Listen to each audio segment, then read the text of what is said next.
Alright guys, welcome to another episode of TuneNgoon, and today we're going to be talking about how to fix your snowblower that doesn't run. Now, this is a Cub Cadet. Now, this isn't, don't click off the video yet if it's not your brand. This is going to be a pretty universal fix to most of your snowblowers, and you're going to see why when you let these things sit for a season without starting them or running them out of gas or putting stable in them and stuff like that, you're gonna learn here why they don't run and what causes them to not start. So we're gonna do a little how-to on fix just about any snowblower.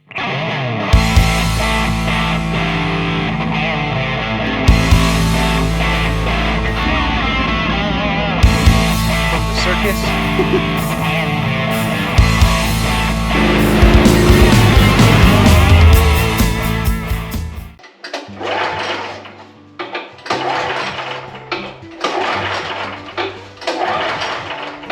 Now, first step you're going to want to do, if you want, you don't have to.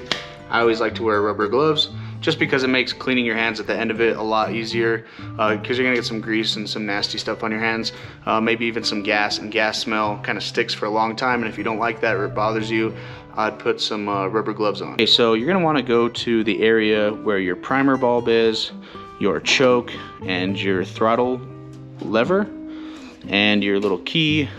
This specific model is going to be set up like this. Sometimes the key is up here near the controls, not on this one. So on all snowblowers and most lawn equipment and stuff like that, your carburetor is going to be under the shroud. It's going to be near the throttle control and the primer and the choke. It's all going to be in there. So let's get to the tools we need, and we'll start taking this thing apart to get access to the carburetor. So 9 times out of 10 when these things don't start, usually they're newer. It's just that you left them for a season, and what happens is the ethanol in the fuel, when it sits for a long time, it turns into the sticky goo, and I'll show you later, but that fuel needs to go through these tiny little orifices called main jets. So we're not even going to test the spark because this is a brand new snowblower, and the guy said it's been sitting for about 2 seasons, unfortunately, which is not a big deal because I'm still making money doing this.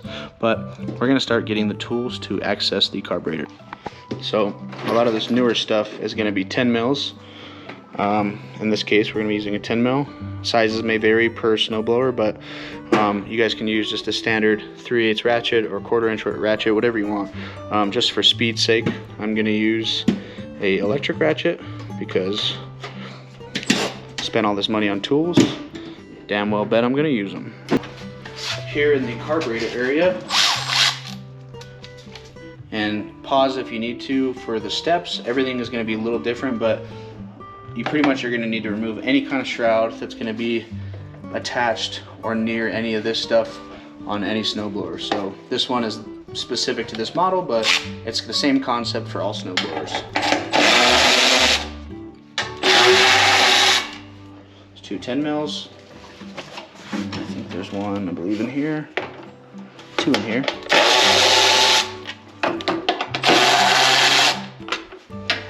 Okay, we're going to remove our kill switch or our key. You can call it whatever you want, but it's the same thing. This should just pop right off if you lift up on it. Maybe this one doesn't, it might have a screw, but you should be able to grab your choke lever and slide that off too. Just like that.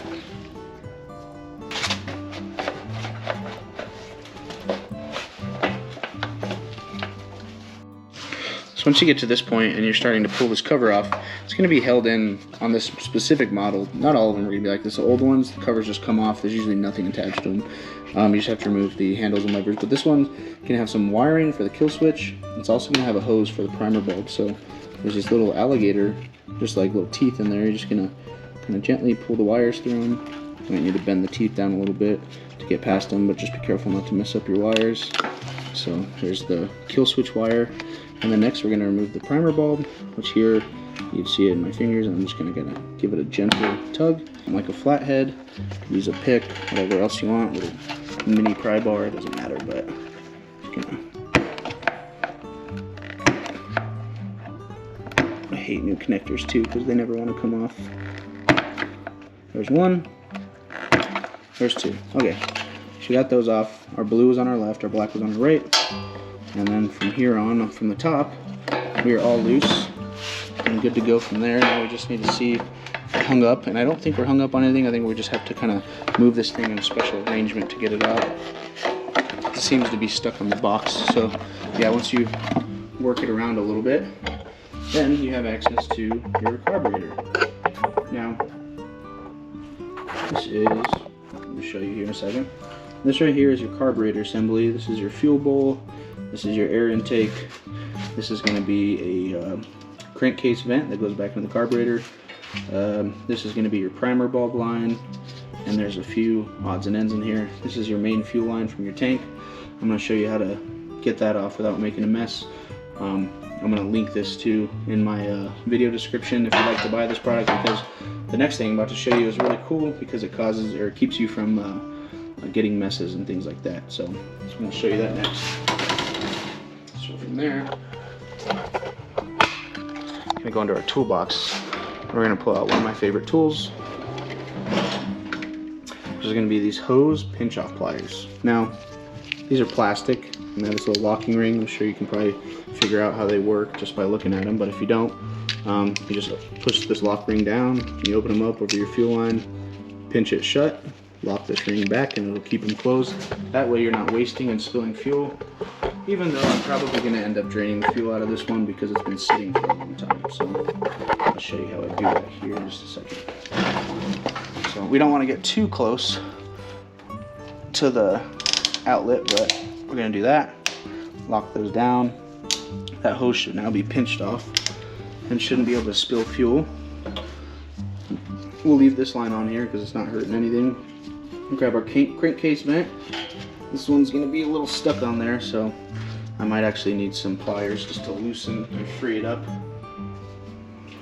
Gotta be gentle with these hoses and wires and stuff like that. You don't want to break them, but I'm going to use these little these hose pliers here and just give it a little twist just to break that seal.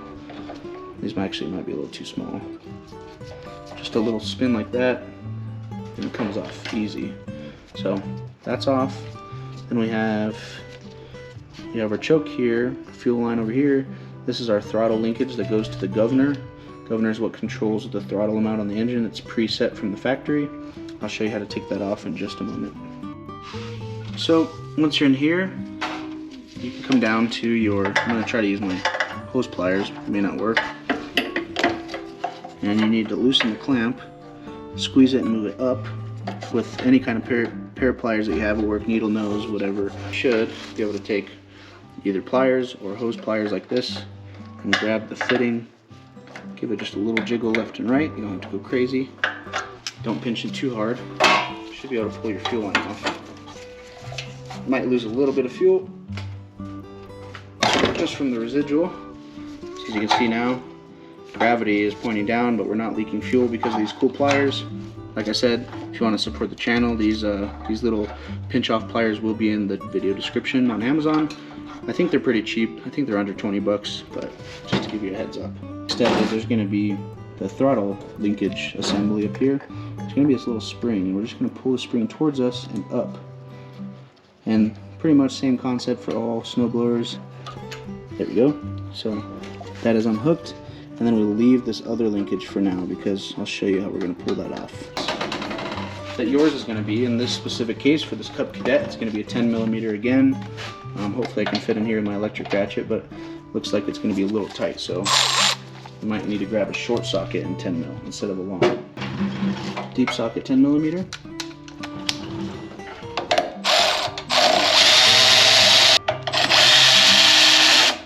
There's the other one. On all small engines, it's usually going to be 2 little either nuts, bolts, or studs. So on these little engines, these gaskets are pretty reusable as long as you don't rip them. So when you're pulling them off, sometimes I like to stick. I just like to get a flat head and just kind of help push them out. That way they don't get, they like to get stuck on the thread sometimes. And you just pull them off like that. As you can see, this is the gasket I was just talking about. We're going to leave it just like that. Well, I really didn't want to, but it seems almost easier just to do this.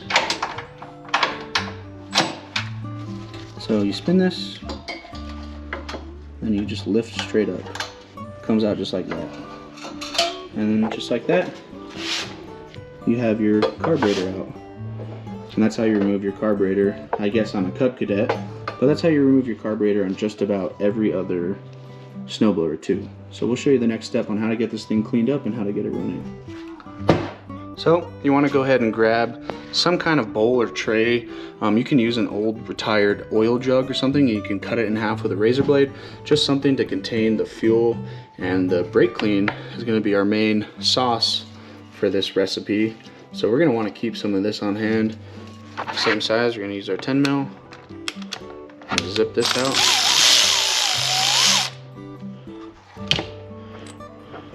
Should have that. Make sure the seal's stuck with it or stuck on here, and make sure you get it off if it is. Boom. Just like that, you see all your guts of the inside. Just slide out your little pin from the float. It can go out either way. Just throw it in here. And this is going to be your float. This is what controls the fuel going into the bowl. And attached to that is going to be your needle. This is your bowl needle or your float needle. When this goes up, it pulls this needle up off the little orifice and says bring fuel in, and when fuel comes in, it lifts this float, pushes this needle with the little rubber tip in the end, and it seals it and doesn't allow any more fuel. Because if it never stopped, gravity would just push the fuel through the carb and it would leak everywhere. So that's why it's on there. So once we do that, we have a couple main things going on here. So throttle control, controlled by the governor. On this other side we have our choke. See, that's closed, that'd be the choke position. That's the opened. And we have a bunch of tiny little holes here. So next thing we're gonna do is grab a flathead that fits perfectly in here. Now you're gonna wanna make sure you have a flathead that fits real nice and good, because you don't wanna damage these jets, because that will just be more of a headache than you want. You just gently break them free. Sometimes they're kind of stuck in there, but make sure you use a screwdriver that fits as perfect as possible. And it's going to be a flathead for almost all jets. Some of them use the bowl seal as the jet, like a main 2-in-1 function, but this one doesn't, so get it to come out. And there she is. That is our tiny little jet. And there's, I don't know if you can tell, but there's a little bit of gunk in there. Not a ton, but we can't specifically see through it. So we're gonna get our brake parts cleaner and we're gonna wear some eye protection. You don't wanna get the stuff in your eye, and we're just gonna spray through the jet, clean it out on both sides. Once you do that, as long as you can just see a little bit of light through it, now you can see quite a bit better. Yeah, so once you do that, spray that out, throw it in your bowl. We're gonna go through the carb. We're gonna find all these little orifices. We're gonna blow them out. Watch your eyes, because sometimes some of these holes will go through their little channel and they'll be facing you and you may not know it, and then they blow in your face.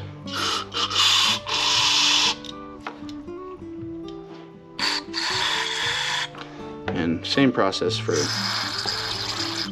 just about all these.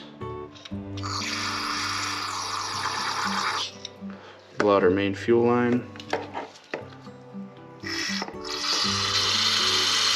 Make sure there's no clogs in there. And then after that, we just want to check everything out. Make sure you don't see any weird goo or gunk inside of them. And we'll clean all this stuff from the outside where fuel is clearly leaking a little bit. Just give a little bit of a spray. And you'll see all that gunk just disappear. And remember, this brake cleaner is real abrasive. You don't want to get it on painted objects or much of anything, because even rubber gloves, you'll see in a second, it turns real wrinkly. It's just nasty stuff, but boy does it work good.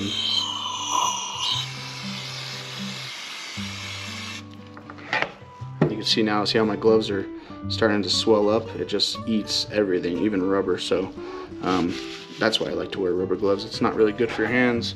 It doesn't really bother me, but you still shouldn't technically put it on your hands if you can avoid it. So we're just going to go through and clean out the inside a little bit.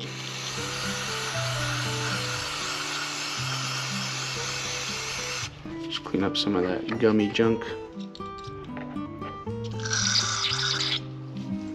And from here, now that we have everything nice and cleaned up, a lot of stuff's evaporated. Just kind of reverse order our operations. A lot of times these little needles will fall out of their slot. They usually just go in there and sit in like this, as a newer style where it goes in that bigger hole and then slides back into the smaller one. A lot of them use a little elbow that just slides over a tab, and that's what holds it up. So make sure you get that lined up. So we're just going to drop it in like that, and then we'll just take our pin, just our little pivoting pin, and we're just going to line it up and slide it through. Doesn't matter which way you go. Don't force it, try not to bend it, and it should just go through just like that. And then it'll naturally not fall out because the bowl won't let it. But once we do that, take our jet, make sure we blow out the centerpiece a little bit too, just before we. Cool, so we blew that out. So then, take our jet, the small side with no Phillips, no flathead is gonna go down first, and the side with the number and the little flathead is gonna go up. So just drop it in there, very gently. We're just gonna spin it by hand. Shouldn't take much. You'll feel it stiffen up, and once you get it there, you just barely snug it. You don't have to go crazy. So just a little turn, and that's all good. So once you do that, we're ready to put our bowl back on. So check the condition of your O-ring or your seal. You can't see them here, but I keep a huge box of O-rings of a bunch of different sizes. Usually if these seals go bad, you can just throw an O-ring in there if it's the right size, and you'll be good to go. And then we're just gonna throw this back on. Throw this back on. We're good there. I'm not gonna use a power tool on this. I'm tightening little parts like this because you don't wanna over torque and strip something. So what I do is I pull out a really tiny ratchet like this, and that keeps you from having too much leverage to where you can break things. So I like to put that on there.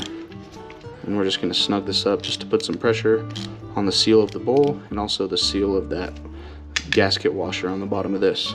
Lift this lever up first. And you're gonna get it lined up on this tab with the carb and go back into that slot. And it's in. Then we can turn it, make sure it's pivoting correctly. Make sure it's pivoting and working the way it was before. Jeez. Alright, so we got that in. Install our little return spring. Just gonna go in the opposite way of how you did it before. It can be kind of a little pain in the butt to put in, but sometimes it's easier with the tool. Like there's just a little flathead to kind of guide it in, which makes sense because that would make it to where it does not catch debris. Okay. That's all very tight and good. I like it. Once you get the fuel line at least on there, we should be able to kind of take off the pinch line so we can have more access. But push that down a little bit, then we can remove our pinch pliers and below the nipple. So just for temporary, we're gonna hook up the stuff on the outside first just to make sure that we didn't miss anything and there's no issues. So we're gonna hook up our kill switch. I'm just gonna barely put them on there because they're gonna come right back off in order to put it on. And then we'll put on our primer, our little primer bulb, and we'll just let it hang here to the side because it's not gonna hurt nothing. Give it a couple primes. Don't forget, if you have a kill switch like this, make sure it's in like that.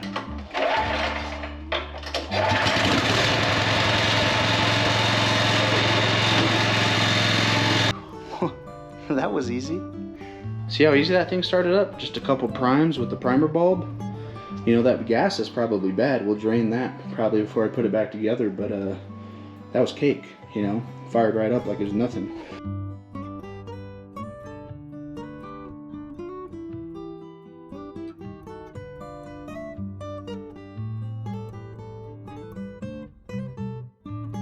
Guys, that's gonna wrap up this video. That is how you rebuild a carburetor for a snowblower and get them running good and clean. It's not that hard when you have the right tools ready and everything good to go. It only takes about 45 minutes. On this specific model, it was a little bit harder, but if you guys have any questions, comments, concerns, drop them down in the comments and let me know what you think, and then make sure you guys are subscribed. If you guys are interested in any of the tools, I'll list them down in the description below, and we'll see you next time. Bye-bye.